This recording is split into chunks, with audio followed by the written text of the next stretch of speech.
ಚೆನ್ನಾಗಿ ಬಾಳ್ಬೇಕು ಅನ್ನೋದು ನಮ್ಮೆಲ್ಲರ ಆಸೆ. ಇವತ್ತು ಕೇರ್ಪುರ ಕ್ಷೇತ್ರದ ಅವರು ದಾನ ವೀರಶೂರ ಕರ್ಣ ಅಂತ ಹೆಸರು ಪಡೆದಂಥವರು.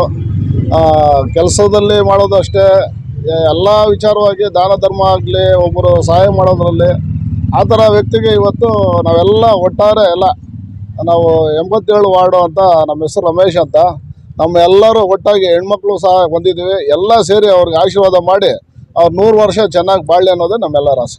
ಒಳ್ಳೆ ಕೆಲಸಗಳು ಅಷ್ಟೇ ಹೇಳ್ಬೇಕಾದ್ರೆ, ಯಾಕಂದರೆ ಅಭಿಮಾನ ಇದ್ರೇ ಎಲ್ಲ ಜನ ಸೇರೋದು. ಸುಮ್ಮನೆ ಯಾರು ಜನ ಬಂದು ಈಗ ಎಷ್ಟೋ MLAಗಳಿದ್ದಾರೆ, ನಿಮಗೆಲ್ಲ ಗೊತ್ತಿರುತ್ತೆ, ಎಲ್ಲರ ಹತ್ರ ಈ ಥರ ಜನ ಹೋಗಲ್ಲ.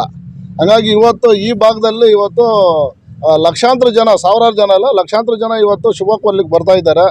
ಅವ್ರಿಗೆ ಮಾಡಿರೋಂಥ ಸೇವೆ ಅನ್ನೋದು ಯಾವುದೇ ವಿಚಾರವಾಗಿರಲಿ, ಅಭಿವೃದ್ಧಿ ಆಗಲಿ, ದಾನ ಧರ್ಮ ಆಗಲಿ, ಯಾವುದೇ ವಿಚಾರವಾಗಿ ಅವ್ರು ಯಾರು ಹಿಂದೇಟು ಹಾಕುವ ವ್ಯಕ್ತಿನೇ ಇಲ್ಲ. ಅವ್ರ ಹತ್ರ ಬಂದರೆ ಸಹಾಯ ಮಾಡಿ ಅವ್ರನ್ನ ಒಳ್ಳೆ ರೀತಿಯಲ್ಲಿ ನೋಡಿ ಕಳಿಸೋದೇ ಅವ್ರ ಉದ್ದೇಶ.